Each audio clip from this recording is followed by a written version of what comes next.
Hey guys, welcome back to Reserved Investments on YouTube.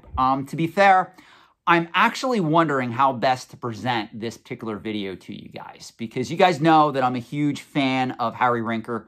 I consider him one of the utmost experts in the antiques and collectibles trade. I have interacted with him through email. I also have done a lot of videos on a lot of the topics that he discusses, both on his particular website and also the columns that he writes, also his perspective of the overall antiques and collectibles trade.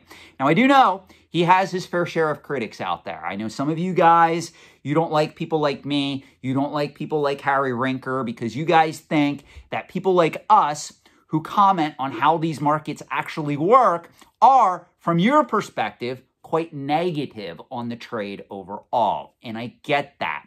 But the one thing that I do want to instill in all of the viewers of this channel, in your minds, I just want you to know that Harry Rinker has been right a lot more times than he has been wrong when it comes to analyzing these markets. And I hate to say this, guys, I don't mean to toot my own horn, I have a similar track record. If you go back to all the way to 2013, and you go through my back catalog of articles that I wrote for Antiques and Auction News, and you go through and you read them, you are going to get a similar perspective of that as Harry Rinker, as Wayne Jordan, who comments on the antiques trade by and large because he is pretty much a dealer in that particular space. I have similar perspectives as those because that's how I was taught the trade as well. So you need to understand that these particular concepts that I present in this channel, the commentary that can sometimes be controversial for some of the Timmies, Kimmies, and Poindexters out there, this is pretty much how these markets work when you analyze them from a long-term time perspective. And I want to make sure that you are all aware of that. You know, every now and then, I get a comment in some of the videos that I did, and I've only been on YouTube since 2019, and it was mid-2019, so it hasn't even been 2 years yet, and I will get somebody that'll leave me a snarky comment in one of my earlier videos and say, well, that video didn't age well, and I'm sitting there in my mind laughing because I'm thinking, does this person have the lifespan of a hamster? It has only been 2 years.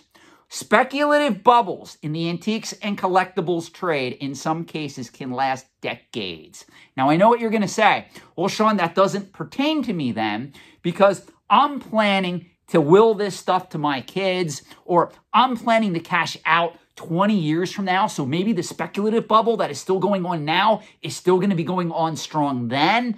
But again, you guys are missing how these markets work when compared to financial markets. You have to take into account opportunity costs. You have to take into account maintenance, storage, insurance costs. You have to take into account your personal financial situation. Is it really wise if you make $40,000 a year to put all your money in Pokemon cards or Magic the Gathering cards, or for that matter, rare coins, video games, vintage advertising, whatever market it is? You must understand that there are risk and reward paradigms that govern these markets over the short term, over the midterm, and over the long term. Well, I'm pleased to say that one of the talking points I made sure I wanted to cover on this channel is the rise of fractional investing in antiques and collectibles. And I'm not going to name companies in this video. I am going to name one because Harry Rinker happened to do a particular article on this one company that I think you all should read, which led to the creation of this video. But overall, you guys know how I feel about this concept. Taking an illiquid asset, and again, if you collect Pokemon cards, if you collect Magic the Gathering cards, if you collect high-end art, if you collect any type of antique and collectible, even rare coins, currency, collectible first edition books, firearms, whatever it is, make no mistake, an illiquid asset when we compare it to that of Wall Street, when we compare it to that of holding cash. Even precious metals in certain instances are much more liquid than that of overall antiques and collectibles. So if you take an illiquid asset like an antique or a collectible and you sell fractional portions of that particular asset, you are making that a liquid asset even more illiquid than what it was meant to be. So you are adding a layer of complexity to the marketplace if you choose to invest in a lot of these fractional share companies, whether it's Otis, whether it's, I forget some of them at this point. There's so many that have come to the marketplace. Well, one in particular is called Masterworks.io. And if you don't know what Masterworks.io is, it is a fractional share company that pretty much allows you to own a piece of a high-end art collectible. Now, a lot of the way this company works is similar to all the others. Even if we go back and we look at the Athena Fund that was introduced by Merrill Lynch in the 1980s and the 1990s as a way to introduce fractional investing of art, antiques, and coins to the masses. Again, I'm going to state that in this video. If you want to go back and learn the history of that and how it turned out, it did not end up well for a lot of the investors that were invested in that fund.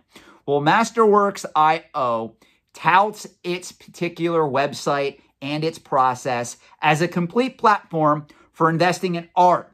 It claims to be the first platform for buying and selling shares representing an investment in iconic artworks. You can now build a diversified portfolio of iconic works of art curated by their industry-leading research team. Ooh, wow. Now, Harry Rinker did an excellent article on this that was titled The Masterworks Meanie, and it was pretty much written this year, 2021. This is a very recent article. So I am going to link the article in the video description so that you guys can read it in full. But I just want to share some information from Harry Rinker's observations on this because he does a finer job explaining this than I could and why he is cautious of it. And he goes into direct detail here. So I just want to set this up. Harry Rinker was pretty much a guest on a show, and they asked him what he thought about Masterworks and similar businesses designed to create syndicates to invest in collectibles or artwork from a fractional standpoint. So I want to tell you what his views are on this because they mirror my same views.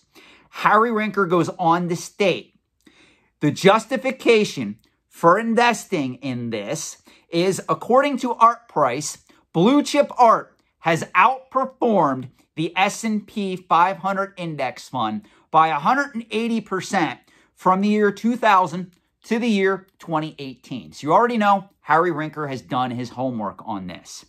He states that the total value of art out there in the market is estimated to be worth $1.7 trillion. That is an astonishing amount, guys. The process appears simple on paper.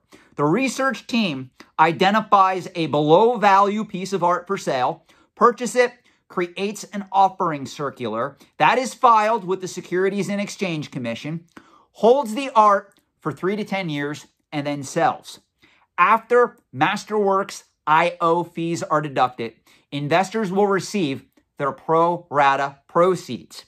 Investors can sell their shares in the work of art on the secondary market, provided they can find a buyer for them. Investors pay a 1.5% fee a year in the form of equity at no out-of-pocket expense and 20% of profits from all sales going to Masterworks.io first before any payouts are made to an investor. So it's very important, guys.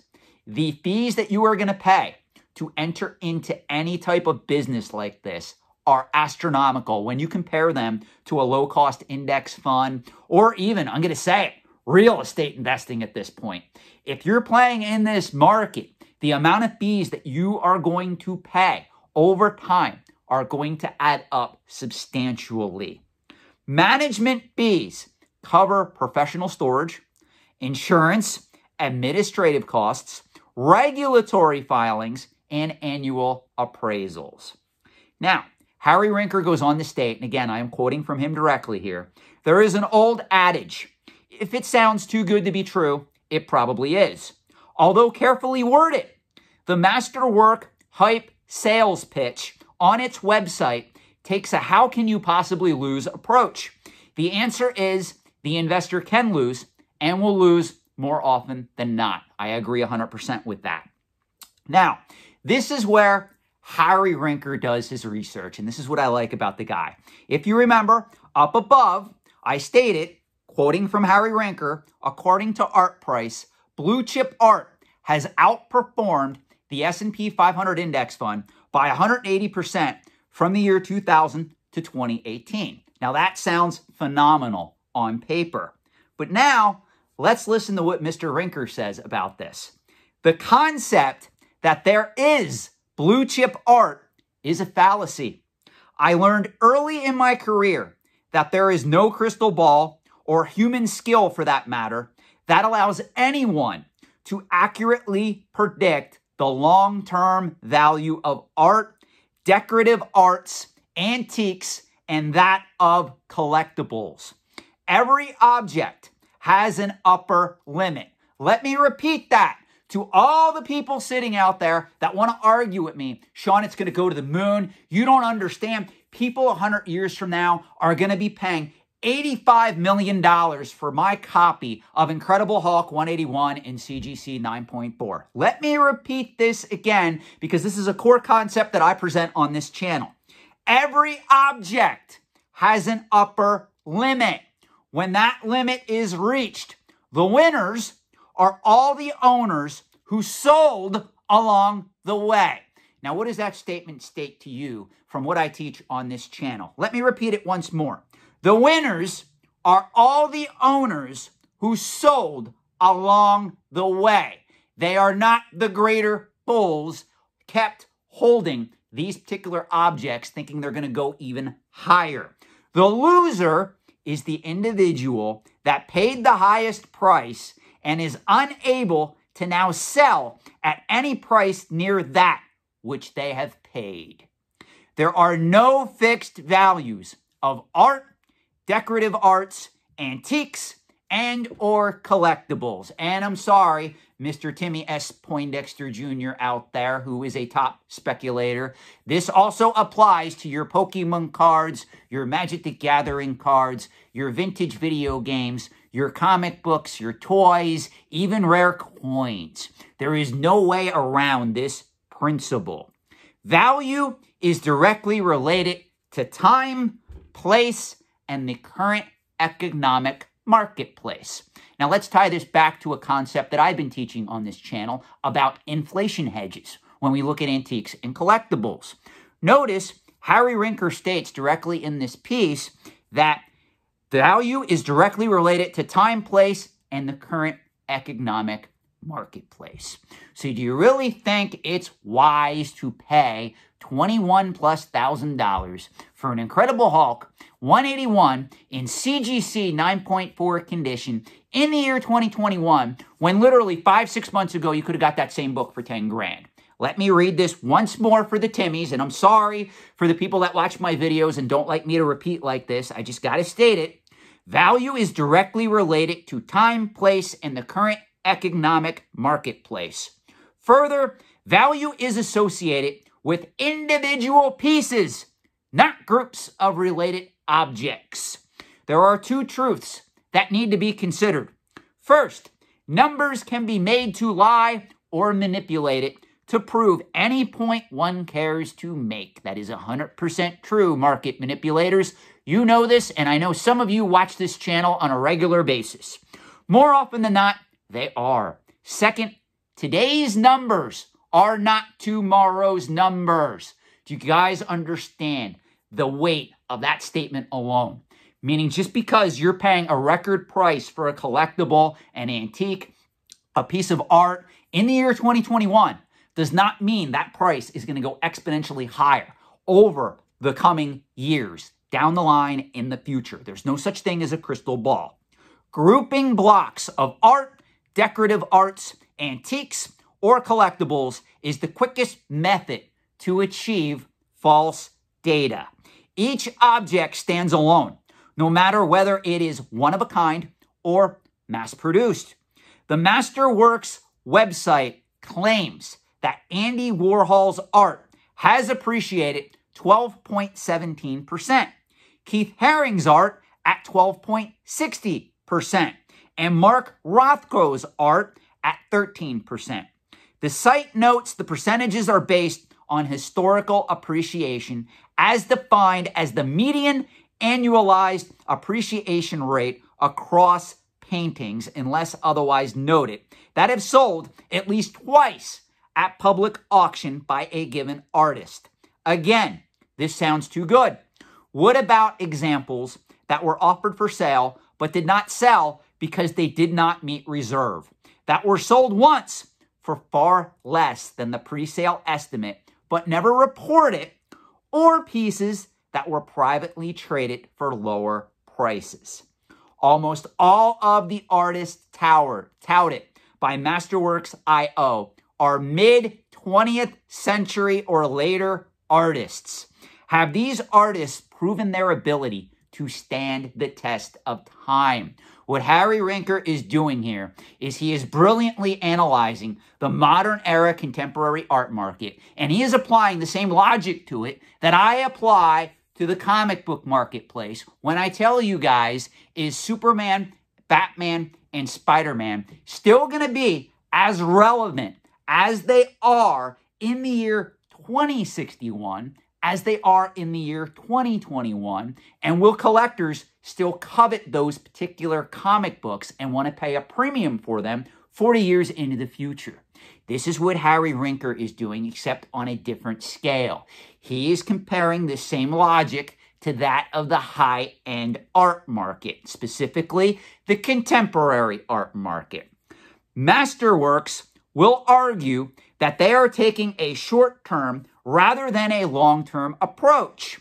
Approached from another direction, they are betting the speculative market, or have you guys heard that term before? Right here, reserved investments.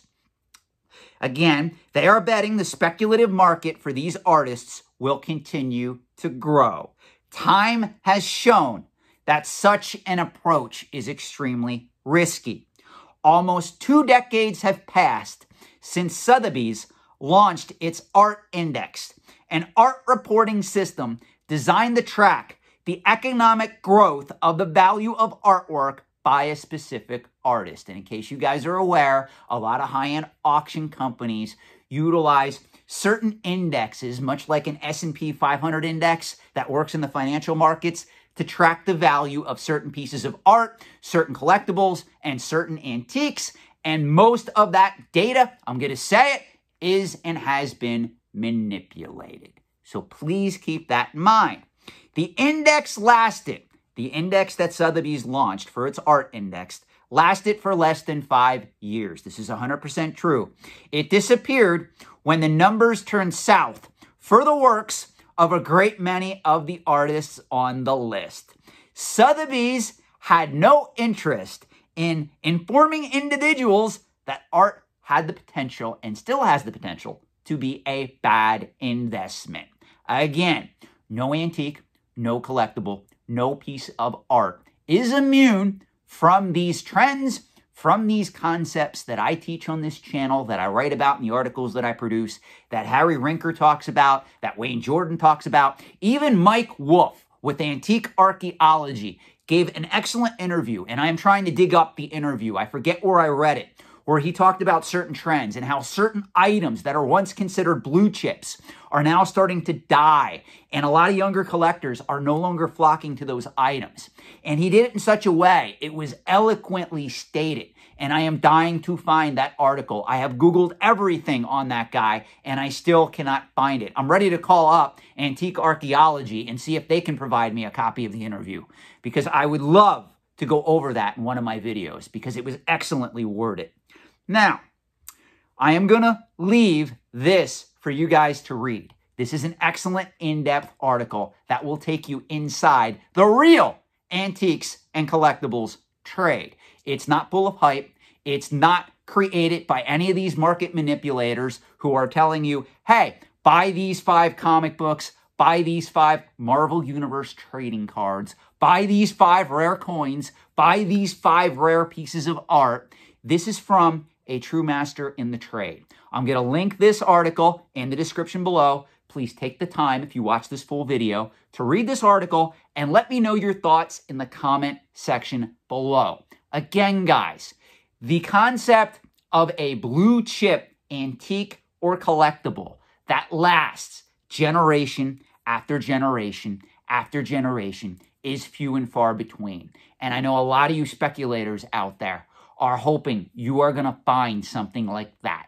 I am going to tell you, with few exceptions, that particular type of object does not exist. Again, I'm going to state this. As much as I believe in the overall validity of the antiques, collectibles, art, antiquities trade over the long term, 98% of you watching this video, I can pretty much almost guarantee this, you would be better off putting your money in an index fund, in a mutual fund, in some type of financial asset, or even real estate over the long term than leaving it in the antiques and collectibles marketplace. And please remember, I am a consultant in the trade. I advise a lot of people on these markets, and I tell them the same thing. Unless you really know what you're doing, you have your finger on the pulse, and you understand how these markets work, it's not a question of if you lose money. It's a question of when. I thank you for watching. I value your comments in the comment section below, and have a good night. I'll see you soon.